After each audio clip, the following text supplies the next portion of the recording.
Okay, in this hand we have pocket kings, there's a raise, there's a call, folds the hero, and here decides to 3-bet. So, pretty typical, totally standard. I like our size, everything looks good from here. End up getting a call, and notice that at this point we have pretty much a 1 SPR pot.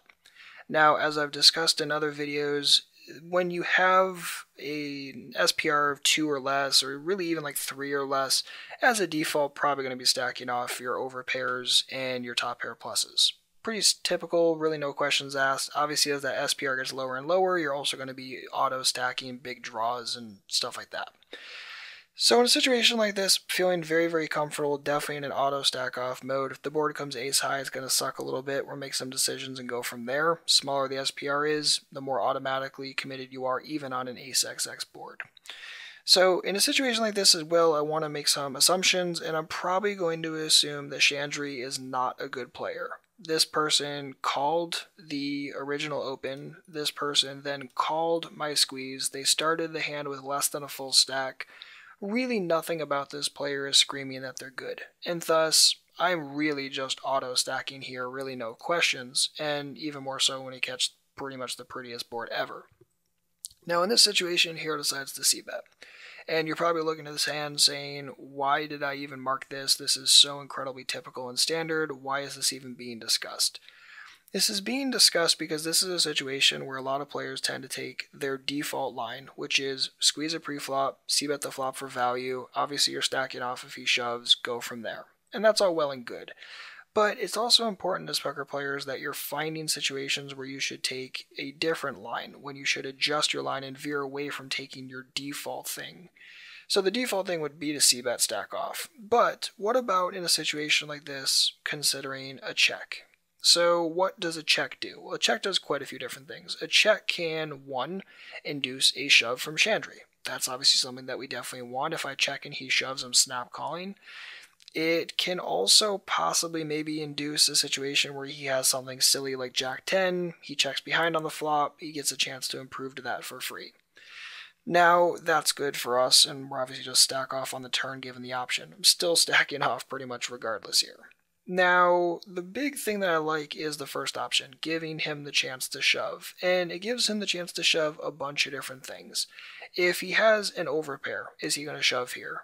Yeah, probably. He'd probably also stack off if we bet, don't get me wrong, but if he's probably going to stack off 8s anyway, doesn't really matter which line we take, we're still going to make max value from that hand. Same thing if he's dumb enough to have something like, say, 7-8. If he has a heart draw, and we check here, what's he going to do? Probably going to shove that as well, or at minimum bet it, and then we're stack it off. Still really good. A lot of people would check here and say, oh god, there's draws on board, 7-8's a straight draw, and then 2 hearts or a heart draw, blah blah blah, and then panic about it.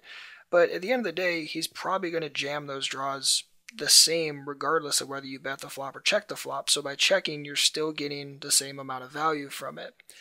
The other thing is that by checking, you can possibly get value from hands that you may not have been able to get value from by betting yourself. So if he has something like, say, ace-queen, and you bet, maybe he folds. Whereas if you check, maybe he shoves. And obviously getting him to shove is infinitely more valuable than having him fold it. So it's the kind of situation where the more dumb stuff that he has, the more I'm actually likely to consider checking here. Now, against a good player, any good player would know that I'm going to auto-stack this off. Even if I had ace-king, I was going to stack this off. But we're in a situation where this person is not a thinking player. He's not going to think, oh, hero put himself in a 1 SPR pot, he's obviously going to stack and call my shove every time. A bad player is just saying, oh my god, my ace-4 missed the flop and I need to shove and try to pick the pot up. So, by checking and considering a different line, you've now given your opponent a chance to make a mistake that he may not have otherwise been able to make by you betting, obviously. So I really like considering that line, because the worst thing in my opinion is you bet and he folds. Yeah, again, you were going to stack pocket 8s, you were going to stack all those type of hands and all the big draws and all that, but if you bet and you miss total value from all the total random junk, something that a player like this is likely to have given his pre-flop line, given his stack size, etc., I don't even need HUD stats to tell this person's almost guaranteed a fish. I really don't want to miss value from all the random junk that isn't strong enough to give action against my bet.